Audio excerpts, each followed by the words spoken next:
from San Jose, California, and brought to you by Think Tank Learning.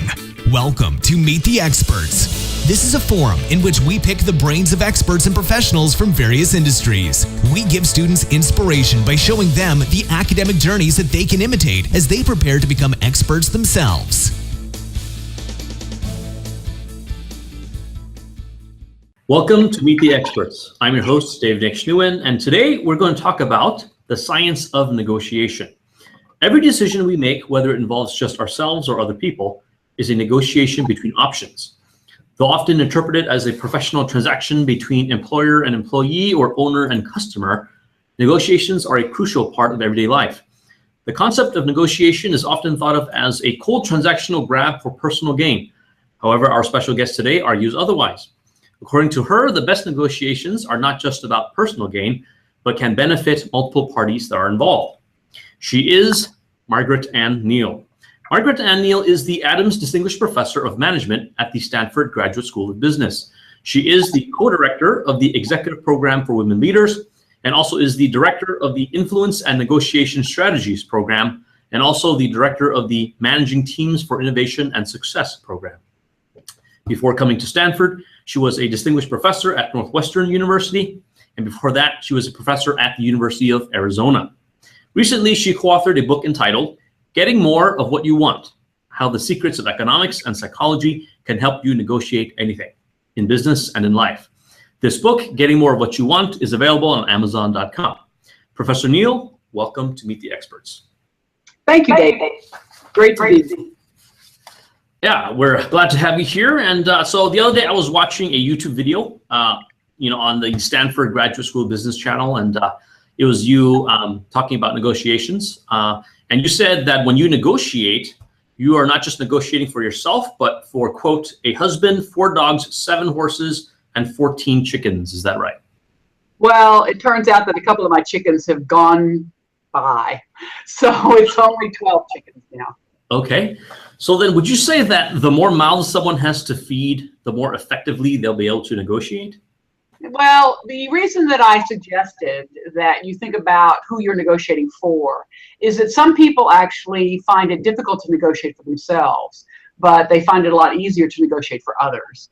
And so if you're one of those people, and actually it turns out that a big portion of your audience may be, it turns out that women are actually much better at representational negotiations, that is negotiating for others, than they are negotiating for themselves. Okay. So, if you're female, it might be better for you to think about all those other mouths you need to feed. So for the purposes of enhancing negotiation power by having more mouths to feed, which of the following would you say requires the least trouble in raising? 14 chickens versus 7 horses versus 4 dogs, or just 1 husband? There seems to be a miracle trend, if I'm not mistaken. Yeah, 1 husband's probably more difficult because you can oftentimes, my horses can hang out by themselves. My chickens are probably pretty self-sufficient. My dogs, okay, they're second to my husband, but my husband actually takes most of the time. All right, so could you explain to us why negotiation is a science? Well, the focus that I take in negotiation is that we have a lot of intuitions about how we should negotiate. And what is unfortunate is that a lot of our intuitions are completely wrong. But the only way we know that is if we actually conduct research to figure out how behaviors affect outcomes.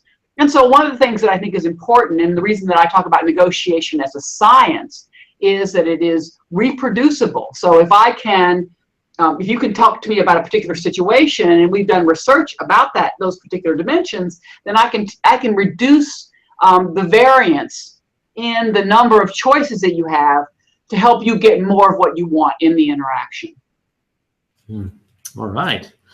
Well then, so most people, when they hear about negotiation, right, of course, first thing that comes to mind is negotiating a job offer, right? So why do you think it is that people are afraid to negotiate when they are considering a job offer? Well, let's talk more generally why people find it difficult to negotiate. And that they find it difficult to negotiate first because a lot of us view negotiation in a very simple way. Negotiation is battle. And so the battle is characterized by I'm going to try to get stuff from you that you don't want to give me, and I'm going to try to keep you from getting my stuff. And if you think about negotiation as a battle, then there are a lot of people in your environment with whom you don't want to pick a fight. And certainly if you're thinking about negotiating an employment contract, the last thing you want to do is pick a fight with your potential boss. Mm-hmm. Yeah, definitely. So then, why should people even negotiate even a small increase in salary or benefits if it seems, so minor in the grand scheme of things? Well, I think the issue is you've got to sort of think about how minor is minor. Mm-hmm. For example, one of the things that an example I use in the book may be quite insightful here. So, for example, let's say that you've been made an offer, and I'm going to use round numbers. Say you made an offer for $100,000 a year, and you decide not to negotiate, okay? And you accept that offer because it sounds really good. But you have a counterpart, your twin, who gets an offer for $100,000 a year. But rather than saying yes, they negotiate, and they get an increase, let's say, of about 7%. So they get $107,000, and you start at $100,000. Now, with $100,000, $7,000 doesn't seem like very much difference. But let's play out what that difference grows to over the years that you're employed. So let's say you're 30 years old when you take that offer, and you've got another 35 years until you retire. And let's say the organization that you and your twin both work for treat you identically. You get the same 5% raise every year. Your friend, your twin, decides to retire at 65. And they have those 35 years of income, 5% raises every year, but they started only $7,000 more than you. Okay? How much longer do you think you're going to have to work in order to be as wealthy as your twin is when they retire at 65? What's your guess?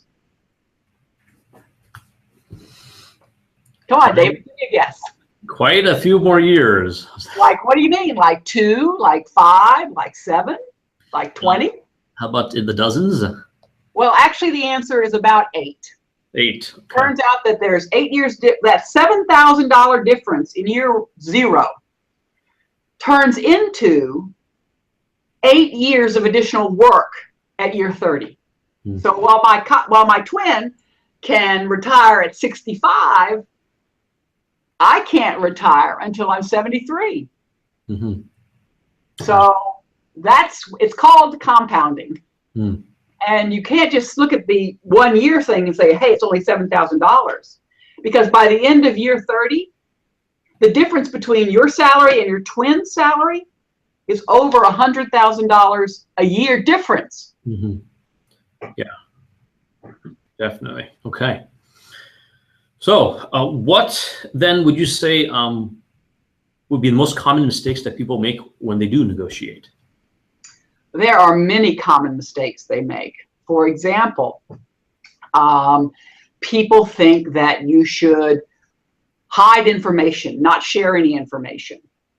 One of the problems is you think about negotiation, you really got two different dimensions in a negotiation. How much value do you create? Another way of thinking about this is how big is the pie? And then what piece of that value do you claim? How big a piece of the pie do you walk away with? And too often people think about negotiation as simply, let's just split the difference. That way, neither one of us is very unhappy, but we're not really very happy either. Well, that split the difference strategy focuses on things like, I make you an offer of 100 and you want 200, so we end up at 150. Well, focusing on that center point is a very common strategy. But what happens if it's not something like dollars, where you and I care pretty equally about dollars, but maybe there's something I care a lot about and you don't care very much about, that same issue. We divide it in half. You're probably going to be worse off than if I'd given you more of that and taken more of another thing that I care more about. That's number one. That is, we simply look at splitting the difference. We look at negotiation as battle. A second big problem that people have in negotiation is they don't prepare. They kind of think of negotiation as sort of like, well, I'll just go in there and, improvise. And so one of the biggest challenges that folks face is they don't do a good job of preparing. And the third big issue, I can go on and on, but I'll just stop at 3. The third big issue is that people don't think about the other side. If you can't answer the question, why would my counterpart say yes to me? Then you're not ready to negotiate. Okay, wow. Yes, very informative, insightful. So then so after negotiation, then what would you say is the difference between a good deal and a bad deal? Well, I think that is such a critical piece of knowledge for you to have. And most folks walk into a negotiation without being really clear about where's that tipping point between a good deal and a bad deal. And so what they do is, instead, they decide, I know what success is. Success is if I can get the other side to say yes. So agreement equals success rather than a good deal. And if I had to distill down one of the biggest challenges of a negotiation, and especially as I teach negotiation, is to get people to understand that sometimes the best deal that you can get is what you had before you started negotiating. That is, you're better off not negotiating sometimes than taking a bad deal. But what that means is you need to understand what a good deal is. And to understand what a good deal is, you need at least to understand 3 basic parameters. The first one is, what happens to you if no agreement were reached? Right? What are your alternatives? Number 2, what's the worst possible deal you'd be willing to accept? So where does the deal go from being a good deal to being a bad deal? Where's that tipping point? And third, and this is probably the thing that most people don't pay attention to, what is an optimistic assessment of what I could achieve in this negotiation? Because there's a very powerful psychological process that works in many of our social interactions. And it's called expectations drive behaviors. So if I look at a negotiation, I think about what's the worst possible deal I could accept, or what happens to me if I don't reach a deal? Then what happens is my mind is focusing on the worst possible outcomes. I also need to leverage up my expectations to think about what's possible. And in doing so, that optimistic assessment raises my expectations and on average raises the kind of deals that I can say yes to. I see. So could you then give us an example of a time when you applied your negotiation strategy? I apply my negotiation strategies all the time. I had a research meeting with my doctoral students earlier today. And I call that meeting because those students have resources, both tangible and intangible, to which I wish access. They're smart, they're good in statistics, they have great ideas, and I want access to that set of resources. Now, they showed up to the meeting because I have resources they want access to.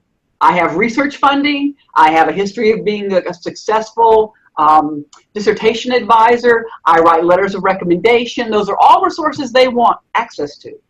And while the meeting itself focused on the content of how do we move this research project forward, what we were actually doing was, which of my scarce resources am I going to contribute to this endeavor? What do I hope to get? And they were doing exactly the same thing. So that was this morning while I was having a research meeting. We were negotiating, and we were negotiating over both time, money, and attention. Those are all resources that you can negotiate over. Wow. Okay. So for those of you who are just joining us now, we are interviewing Professor Margaret Neale at the Stanford Graduate School of Business. And so, Dr. Neale, let's switch gears real quick and talk a bit about your academic background. The majority of our audience members are high school students, college students, and their parents. And so could you describe for us your educational journey starting from high school? Yes, but it is somewhat tortured, and it certainly wasn't a straight line. So when I was in high school, I was absolutely clear that what I wanted to be when I grew up was a medical doctor. And so I had 5-year plans, high school, 5-year plans, 5-year plans, 5-year plans. And so when I was in high school, and I was in high school in South Louisiana, which is arguably one of the worst public school systems in the country. And I knew that if I was going to be competitive in college and in medical school, I really had to have something unique in my act, right? What was going to be basically have me stand out from everybody else. So I decided that rather than going to a college and focusing on pre-med, what I would do instead is go to pharmacy school. And I had figured out when I was a junior in high school, I figured out how to be able to go through that 5-year curriculum in 3 years. So, and that was a combination of I was going to take and pass. I was very optimistic. I was going to take and pass a lot of written exams in terms of basic freshman courses. I was going to go through every semester and take a lot of courses, but also go through summer school. And I had mapped out this entire plan to finish a 5-year curriculum in 3 years. Wow. Now, it also required that I go between my junior and senior year in high school. I went to summer school in college. And then right after I graduated from high school, I went to another summer school. By the time I started college, my first fall, I was already a sophomore, right? So I was very well on my way. This was all great, except that halfway through my 3rd year, my last year of pharmacy school, I realized that I really didn't want to be a physician. So now I had a problem. I was too young to be a pharmacist because it turns out that at that point, the age of majority was 21 and I was 20 when I graduated. So I could either work for, and your listeners will now see how old I am, work for about $1 an hour as an intern, or I could go to graduate school. So I went to graduate school because it paid better than working. So I went to graduate school in pharmacy. And while I was in pharmacy, I discovered an amazing thing, psychology. I had never had a psych course in my undergraduate program, but I discovered psychology and I fell in love. And I was going to be a therapist. So I started a PhD. I finished my master's in counseling, finished my master's in hospital pharmacy administration. I then entered a graduate program in counseling psychology because I was going to be a therapist. And I finished my master's there. And one day I was in class and a colleague of mine, a student, said, "Have you ever heard of this thing called organizational behavior?" And I said, "No, what is it?" And he said, "It's kind of like social psychology in business." And I said, "That sounds cool. Is there a class here at this university?" And he said, "Yes." I said, "Let's take it." He said, "Great." Well, he never did, but I did. And I fell in love with organizational behavior and soon left psychology and entered a PhD program in organizational behavior. I got my PhD in organizational behavior and then got my first job at the University of Arizona, then at Northwestern University, and now at Stanford. There you go. Wow. Okay. Thank you for sharing that. And so here's a question that we ask each of our expert speakers. So it's easy for our students to be inspired by someone like you. It's also easy for them to be intimidated by someone like you, right, who is so successful. So were there times in your academic journey during which you felt inadequate or that you wanted to quit? I certainly felt times when I wasn't very good. One of the challenges that I have faced repeatedly, and it hasn't gone away. So it's not one of these things kind of like, oh yeah, that was a long time ago. When I grew up in South Louisiana. And you can't tell from my picture, and I'm sitting, but I'm over 6 feet tall. And I grew up in a culture that was very short, right? Basically, South Louisiana folks tend to be really short. And it's a culture where female and small are associated. But here I am, I was taller than the men's basketball team, okay? Just to give you And so one of the things that happened is, and also I was in a culture where smart and female were not a positive. So I learned not to ask questions when I was in high school. And unfortunately, and I think this is really unfortunately, that has been a challenge for me ever since, because even now when I am a chaired full professor, it is hard for me to ask questions in seminars. And I have to basically be very intentional about raising my hand and asking questions. And it's something I have to do every day. I have to think about it, and I have to offset what happened to me in high school when they told me, if you want to be accepted, don't be smart. Wow. Yeah. So then following that question, what advice do you have for young women who, want to be like you one day, right? Who are now growing up in today's time? I'll have a lot of advice. One is, you know what? Don't let people tell you not to ask questions. Okay, that's number one. And the reality is that there are so many opportunities, and part of what we have to figure out is which of this whole sort of myriad of opportunities is something we want to do. And I think that one of the things that I think is so and so useful, and so it actually would have been very helpful for me, is if I had folks who would say to me, you know what, because in fact, I was thinking about being a mathematician, but it turns out that, of course, and you have to, given my age, right, people were like, girls don't do math. And it's like, really? So there's a really interesting study, and let me just highlight it because this may resonate. So some colleagues of mine did a study, and what they did was they got folks who had two competing stereotypes around math performance. So they got a group of Asian females, and they divided them into two groups. And in one group, because you see, Asian females have two competing stereotypes. They have their Asian stereotype, which is I'm good in math, and they have their female stereotype, which is I'm bad in math.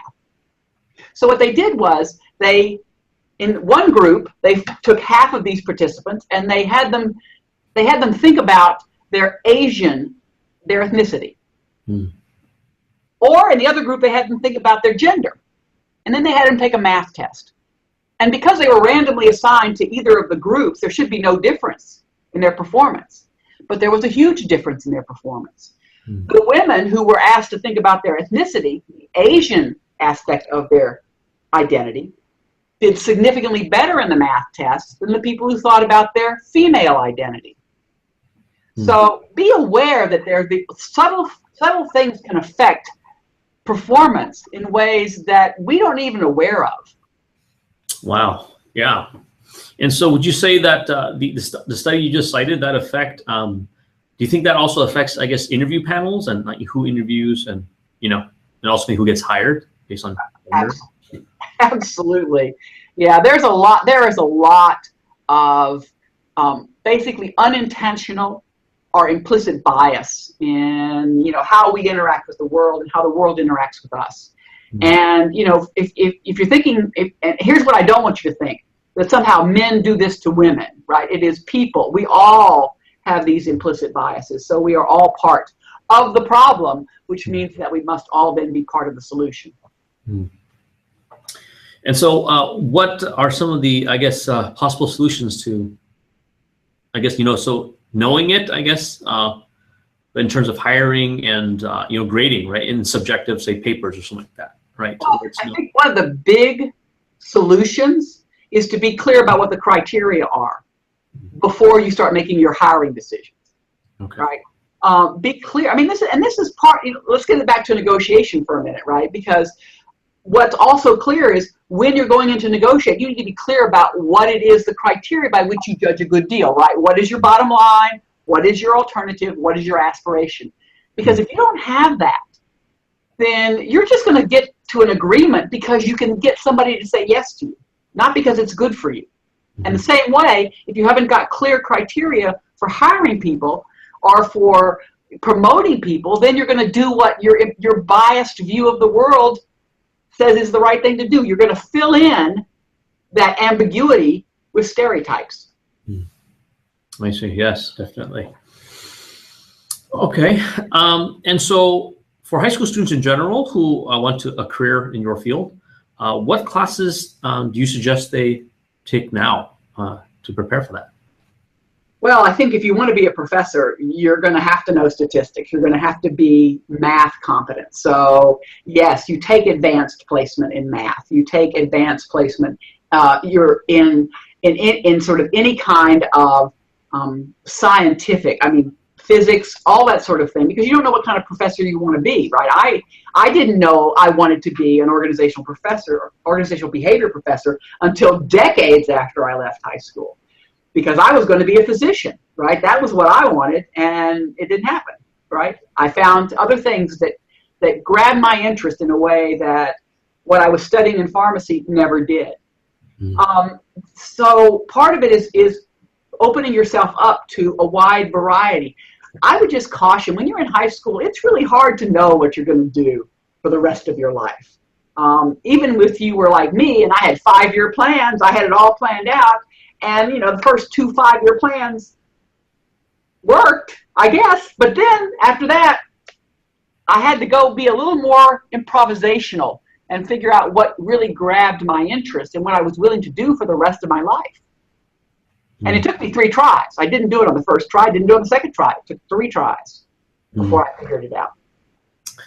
Wow. Okay. Well, thank you for all those insights and from your personal experience. So let's switch gears a bit back to a more subject, I guess, business negotiation related questions. What would you say are the current challenges and future frontiers in, I guess, organizational behavior negotiation, the research that you do? Well, we're getting a lot of interest in looking at sort of how the brain responds. So, you know, for decades, we've been doing research in experimental labs where people are, you know, presented with situations and then they respond and we code their data and we analyze it. But now with a lot of the innovations that have come in functional MRIs and in hormone testing and assays, we're beginning to sort of see what goes on physiologically as we are negotiating. So that a lot of my most recent research really focuses on sort of what are the sort of physiological implications of negotiating.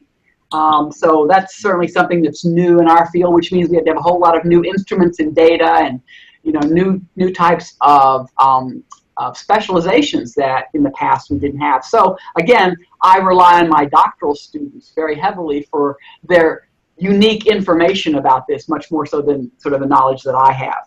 So it all works. We're also really looking in negotiation at looking beyond just the sort of the basics, but really understanding what are the subtle social influences and emotional impacts of, and how does emotion affect how people negotiate. And a lot of times we're not really, you know, what we think is true is not. You know, so for example, if you think about emotions in negotiation, a lot of people will tell you that you shouldn't be emotional in negotiation. You should push down those emotions and be, you know, just poker faced, right? No emotion. Don't show, don't sweat, don't let them see you sweat, right? And it turns out that what that suggests to people is that when they feel emotional in a negotiation, they should push down that emotion, right? Suppress it. But if I spend time suppressing emotion, it has a lot of negative consequences. So for example, when I suppress my emotions, so let's say that I'm really getting angry with you, but I don't want you to know that. I don't want you to know that you've gotten to me. I'm going to start suppressing that emotion. All of my cognitive effort, my mind is focused on don't look angry, don't be angry, don't talk angry, like get it down, push it down. And I'm spending all that time and cognitive effort pushing that emotion down, which means I can't problem solve. I can't think about what you're saying. So even if I am successful and you don't think I'm angry, you find I'm off-putting. You're like, she's not interacting well. She's like, you know, distracted, or she's not focusing, or it's not an engaging synchronous process here. I see. So how does one plan for a negotiation?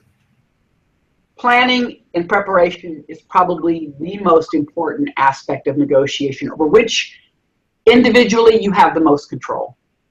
because too often people think negotiation is really not about preparation. But if you're going to be a successful negotiator, you need to prepare. If you happen to get my book, I have 2 chapters on preparation. But in absence of doing that, you kind of need to think about, there are 3 big factors. Number 1, what is a good deal for me? Number 2, what is a good deal for my counterpart? And what are the issues over which we're negotiating, and how do we care about those? And not make simplifying assumptions. My counterpart wants exactly what I want, except the opposite. That's a very simplifying assumption, and it is often wrong. But it's what a lot of people walk into a negotiation with the expectation. And so they create this outcome. And the problem with negotiation is you never really know how well you did. Because while you might think you did okay, you don't really know. And a really skilled counterpart can make you feel good about your outcome when in fact you got a very poor outcome. I see. So that it seems like the underlying assumption of any negotiation strategy is that the negotiator's integrity can be trusted, right? So then when does the planning of negotiation begin, really, if you've been on the job, you've been in the company already, say, and you're asking for a promotion or a raise? Well, first thing is, as I said earlier, if you don't know why your boss is going to say yes to you, right, you're not ready to negotiate, and that's part of your preparation. What is it about you and your performance and what you bring to the company that would say to your superior, hey, we really need to give this person a raise? And so if you can't answer that question, you're not ready. And I think you would be surprised how often people walk into a negotiation with their boss, they blurt out what they want, and they don't think, why would she say yes to me? How can I frame my ask as a solution? And I think this is really important. How can I frame my ask as a solution to my counterpart, to my boss's problem? So, for example, when I was interviewing for my job here at Stanford, and I was talking about my compensation package, I asked for a package of resources, but I characterized that ask as the resources I would need in order to help Stanford achieve its goals. So what could my skills and ability plus these resources do to help Stanford meet its mission? I see. Okay. Well, I think that's all the questions that I have for you. And so now we will turn over to Alistair Fan, our moderator, for listener questions. Okay, let me check the questions. We do have one question. So we have one question. Okay. So this is from Steven, and he asks, thanks for your time, Dr. Neale. I really enjoyed your tactics of negotiation. How can I apply your negotiation tactics on my parents? Since my parents obviously currently provide everything for me, I feel like it's very difficult for me to negotiate with them. Do you have any advice? Absolutely. You need to think about why your parents are going to say yes to you, to your requests, right? So, think about, what is important to them. Why, for example, maybe what the issue is, so for an example, let's just take something that you might want to negotiate. I'd like you to purchase a car. I want a new car. I want a car. I want you to buy a car for me. All right, that's a big ask. And your parents might say, no. Because they don't either have the money, they don't want you to have the car. There's all sorts of reasons why they might say no. But why might they say yes? Well, maybe they might say yes because actually you say, hey, here's what I'd like to do. I would like to pay for half the car, but I need the other half. I need help with the other half.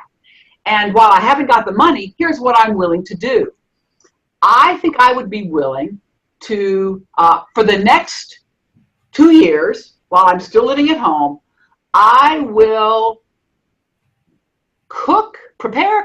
shop for, prepare, and cook dinner 3 nights a week for the next 2 years while I'm here.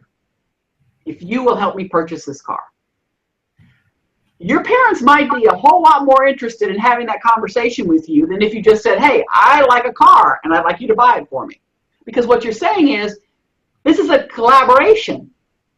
What can I do that will make it more likely that you will say yes to me? And that's really the secret, not just to negotiating with your parents, because oftentimes we will be negotiating with people who have more power than we do. It is the secret to negotiating, period. Because even if somebody's equally powerful as you, it's still a voluntary action. Agreement in a negotiation is a voluntary action. I can always walk away if there's no reason for me to say yes. So what's that reason? And keep coming back to that. And in fact, it may take you some time because you have to think hard about what do your parents value, especially as it relates to you and your development, your maturation, your getting ready to sort of leave the nest. What kind of skills, abilities, knowledge, and opportunities they want to see you sort of initiate? Thanks, Dr. Neale, for spending your evening with us. Is there any way our viewers can reach you? Do you have a Twitter handle, or do you have any? Yes, it's at Maggie Neale. That's MAGGIENEALE. And also, if you're interested, there are a lot of video clips. There's lots of content at the website for my book called, it's all one word, gettingmoreofwhatyouwant.com. All one word. And you can sort of see lots of video. There's blog posts, there's some webinars, all sorts of things that might help you get more of what it is you want.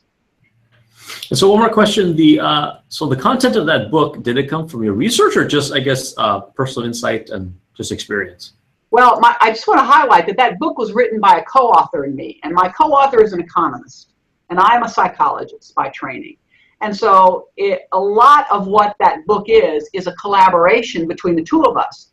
But when you think about collaboration, you don't typically think about somebody collaborating with someone who's so differently trained as an economist and a psychologist. So the book took a really long time to write because not only was it empirical, but it was because we brought in two very disparate disciplines and we had to learn how to speak to each other. We had to negotiate with each other to figure out what we were going to say and how we were going to say it. So the book itself is the result of a very complex and very long-term negotiation. And so it is primarily empirical, and we try to translate the research into actionable steps for the readers. Wow. So did you approach that co-author, or how did you guys find each other to agree to collaborate? We were both teaching in the same executive MBA program at Kellogg. He's a Kellogg faculty, and we met while I was a faculty at Northwestern University. And we actually didn't, he taught in the morning, I taught in the afternoon, or I taught in the morning and he taught in the afternoon. We didn't actually interact much, except one day we had a conversation about who was the better teacher. And so we had a bet. And the bet was that basically the better teacher would be given a gift by the worst teacher, because he was pretty competitive, and so was I. And so we had a bet, and it turns out the gift was dinner at the best restaurant in Chicago. And that was whoever had a higher teacher course evaluation rating got the dinner. And it turns out that I won. But not by much. I won by 0.02 of a point.